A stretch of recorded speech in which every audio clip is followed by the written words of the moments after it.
Welcome to Leadership in Rhythm, and hello, listeners. I'm Donnie Landefeld, and it's great to have you tune in. January invites reflection. By February, and even more so by March, most senior leaders feel the quiet truth getting louder. The goals were clear, the strategy was sound, and the intent was genuine. And yet, momentum has stalled. Energy is thinner, execution feels heavier than expected.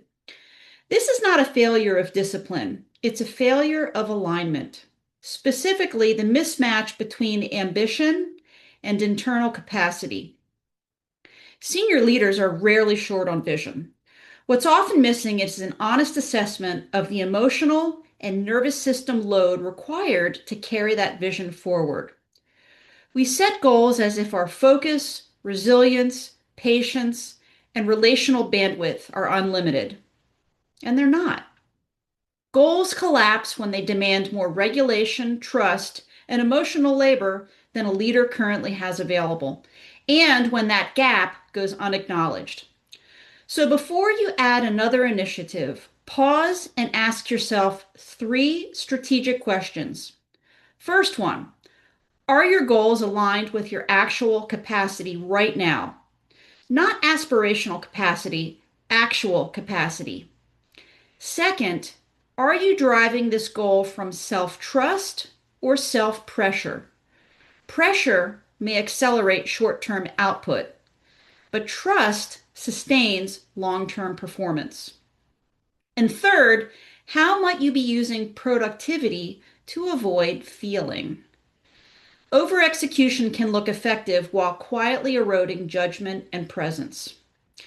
Every executive carries an invisible workload. Things like emotional containment for teams, stakeholder tension, uncertainty, disappointment, high stakes decisions, the list goes on and on. These invisible labors shape your leadership presence more than any KPI. And here's the truth. Regulation precedes results. High performing leaders are not constantly on. They're regulated. They can pause without losing authority. They can tolerate discomfort without forcing premature decisions. They can discern what matters because their nervous system is not hijacking their judgment. When leaders are dysregulated, urgency replaces prioritization. Speed replaces influence. So here are three practical shifts that you can implement immediately. The first one is to design goals around capacity, not just aspiration. Ask, what version of me does this goal require? And do I consistently have access to that version? Second is to build regulation into execution. Pauses, transitions, and recovery are not indulgences. They are performance infrastructure. And finally, number three is to notice where speed is managing anxiety. Acceleration often signals avoidance. Influence requires presence. As we move towards Q2, the leaders who will differentiate themselves will not be the ones who move the fastest. They'll be the ones who regulate the best. Strategic pausing is not hesitation. It's the discipline of slowing down long enough to see clearly. If this resonates, I invite you to take 5 minutes today and evaluate one key goal through the lens of capacity and regulation, not ambition alone. And if you'd like deeper support aligning your leadership goals with the internal conditions required to sustain them, let's connect.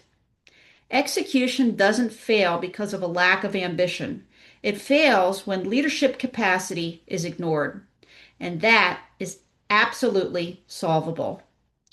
Remember to subscribe to our channel so you never miss an episode, and as always, keep moving forward one positive beat at a time so you are radiating your leadership in rhythm. Thanks for watching and listening, and take great care.